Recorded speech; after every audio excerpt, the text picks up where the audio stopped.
Teacher Myla de la Cruz, your mathematics teacher. Let's travel the world of mathematics. Watch, learn, and be happy with this lesson. When you were in grade 1, you learned to count from 1 to 100. And I want to increase the numbers you already know. Now, we will study visualizing and representing numbers from 101 to 1,000 o paglalarawan at pagkilala ng mga bilang mula 100 at 1 hanggang 1,000. Kids, I have words to use that you may not have heard all or are not familiar with you. Let's give it a definition before we continue our study.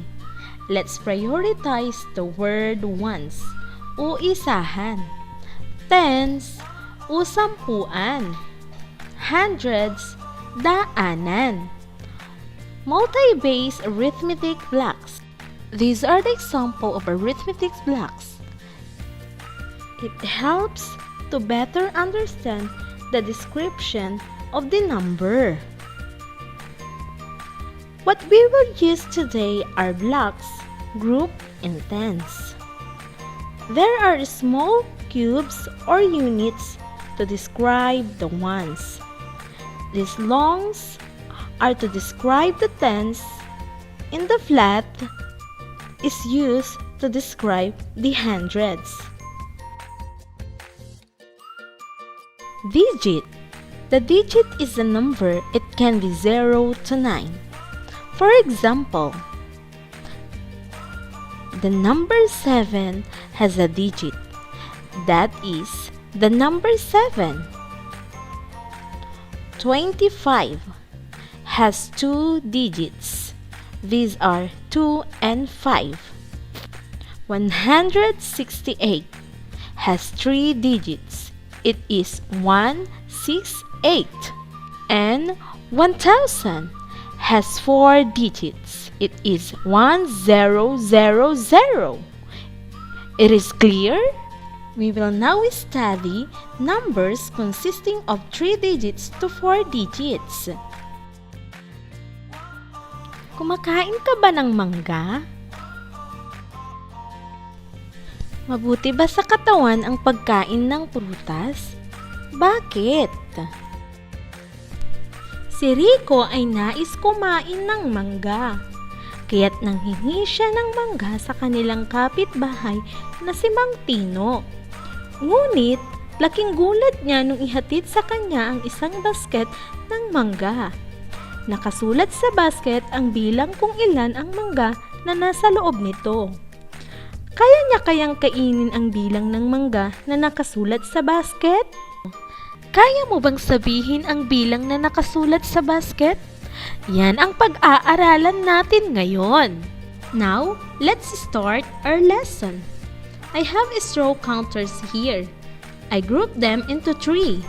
There are 100 or hundreds, 10 or tens, and there are only 1 or ones.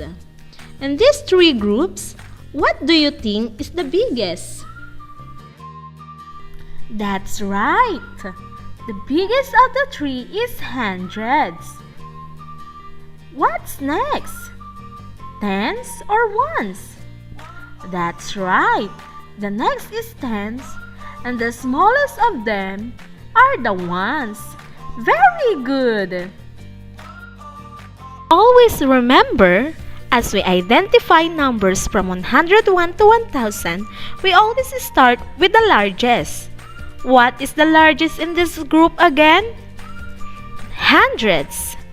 The next is tens, and the last is ones. Very good. Let's start with hundreds.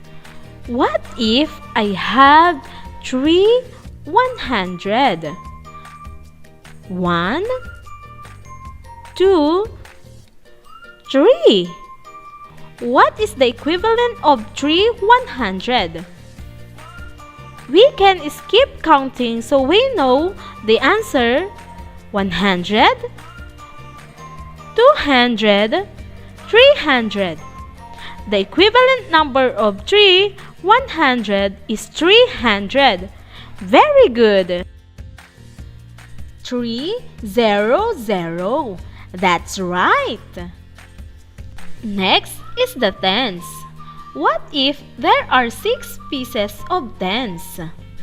1, 2, 3, 4, 5, 6. How many 6 pieces of tens? Let's count by 10 so that we will know the correct answer. 10, 20, 30, 40, 50, 60. And the correct answer is 60. 6, 0. And the last is the ones.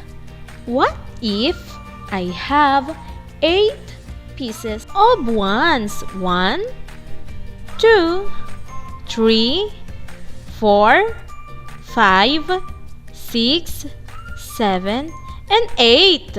What is the equivalent number of 8 ones? Very good, 8. Now, we will combine hundreds, tens, and ones. Again, how many hundreds? 3.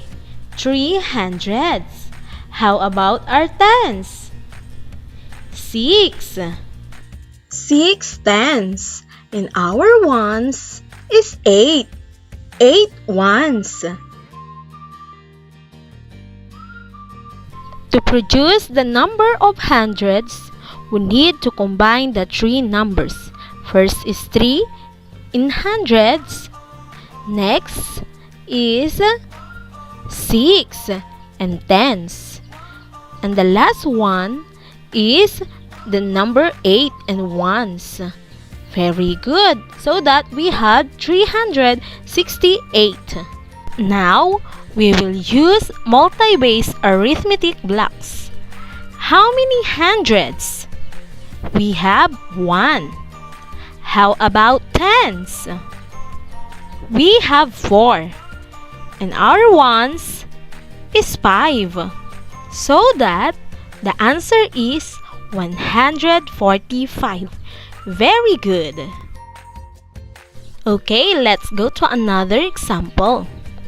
How many hundreds we have? 3.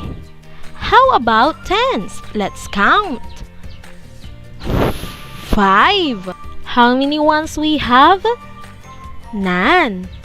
So that always remember that the equivalent number when there is none is 0. So that the answer is 350. Very good. What if I have 10 blocks? 1, 2, 3, 4, 5, 6, 7, 8, 9, 10. 10 hundreds, 0 and tens, and 0 and ones. Is it called 10 hundreds? No, that is 1,000. Now, we will use black to represent thousands. In our next example, we have 1,000s. 0 in hundreds, 0 in tens, and 0 in ones. Now, we can form a 4-digit number. This number is called 1,000. Bye! Thank you for watching! Happy learning!